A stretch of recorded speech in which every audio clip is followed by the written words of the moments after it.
എനിക്കൊരു പാട്ട് പാടണമെന്നുണ്ട്, പക്ഷേ ഏത് പാട്ട് പാടും? ഇന്ന് പാട്ട് പാടാൻ പേടിക്കേണ്ട കാലഘട്ടമാണ്. കാരണം മറ്റൊന്നുമല്ല, കഴിഞ്ഞ ദിവസം ഒരു പാട്ട് പാടിയതിനെ ചൊല്ലി ഇപ്പോൾ ഭയങ്കരമായിട്ട് നെഗറ്റീവ് കമൻറ്റുകളും ഭയങ്കരമായിട്ട് വിമർശനങ്ങൾ നേരിടുന്ന ഒരു വ്യക്തിയാണ് ഇദ്ദേഹം.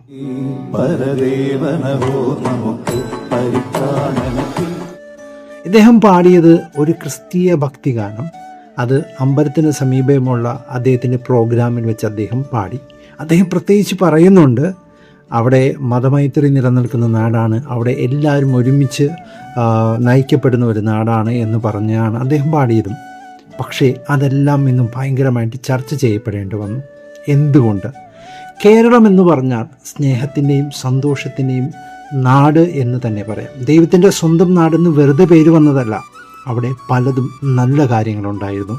എന്നാൽ ഇന്ന് ഈ കേരളത്തിൻ്റെ പോക്ക് എങ്ങോട്ട്?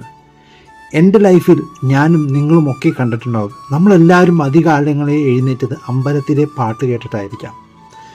മോസ്കുകളിൽ നിന്നുള്ള ബാങ്ക് വിളികളും നമ്മൾ കേട്ടിട്ടുണ്ട്, പള്ളികളിൽ നിന്നുള്ള ആരാധനയും നമ്മൾ കണ്ടിട്ടുണ്ട്. ഇങ്ങനെയുള്ള സ്നേഹത്തിൻ്റെ നാളുകൾ ഇനി എത്ര നാളും ഉണ്ടാവുമെന്ന ഒരു ആശങ്ക എനിക്കുണ്ട്. കാരണം ഒരേ സ്കൂളിൽ നമ്മളോടൊപ്പം പഠിച്ചത് ക്രിസ്ത്യാനി ഉണ്ടായിരുന്നു, ഹിന്ദു ഉണ്ടായിരുന്നു, മുസ്ലിം ഉണ്ടായിരുന്നു. അവിടെ നമ്മൾ ഒരുമിച്ച് സ്നേഹത്തോടെ നിന്നു.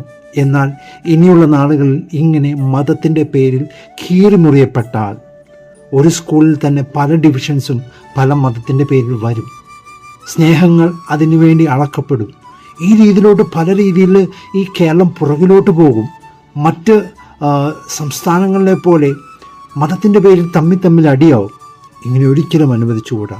കേരളം എന്ന് പറയുന്നത് ദൈവത്തിൻ്റെ സ്വന്തം നാടെന്ന് അഹങ്കാരത്തോട് പറയുമ്പോൾ അത് യഥാർത്ഥത്തിൽ അങ്ങനെ തന്നെ ആയിരിക്കണം. സ്നേഹമായിരിക്കണം അൾട്ടിമേറ്റ് എന്ന് പറയുന്നത്. ഒരു കാര്യം കൂടി ഞാൻ കൂട്ടിച്ചേർത്തൊന്ന് പറഞ്ഞോട്ടെ.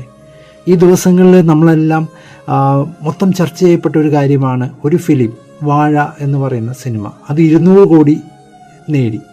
ആ സിനിമയിൽ പറയപ്പെടുന്ന ഇതിവൃത്തം എന്താണ്? ഒന്ന് ശ്രദ്ധിച്ചു നോക്കൂ. സ്നേഹമാണ് അദ്ദേഹം പറയുന്ന ഏറ്റവും വലിയ ടോപ്പിക്. ഒരു സഹോദര സ്നേഹം, അപ്പൻ മകൻ സ്നേഹം, അങ്ങനെ എല്ലാവരും തമ്മിൽ സ്നേഹിക്കുക, സ്റ്റുഡൻസ് ടീച്ചേഴ്സ് സ്നേഹം, ഇങ്ങനെ എല്ലാ സ്നേഹങ്ങളും കൂടി വരുമ്പോഴാണ് ഈ നാട് നന്നാകുക. അപ്പോൾ ഒരു വലിയൊരു കഥയ്ക്ക് പിന്നിൽ അദ്ദേഹം പറഞ്ഞൊരു കാര്യം സ്നേഹം. ഞാനും ഇന്ന് നിങ്ങളോട് പറയുന്നൊരു കാര്യമുള്ളൂ, പാട്ടിൻ്റെ പേരിൽ കീറിമുറിയപ്പെടല്ലേ. ഈ കേരളം സ്നേഹത്തോടെ എന്നും തോളോട് തോൾ ചേർന്ന് എല്ലാ മതവിഭാഗങ്ങളും ഒന്നിച്ച് നിൽക്കാനിടയായി തീരട്ടെ.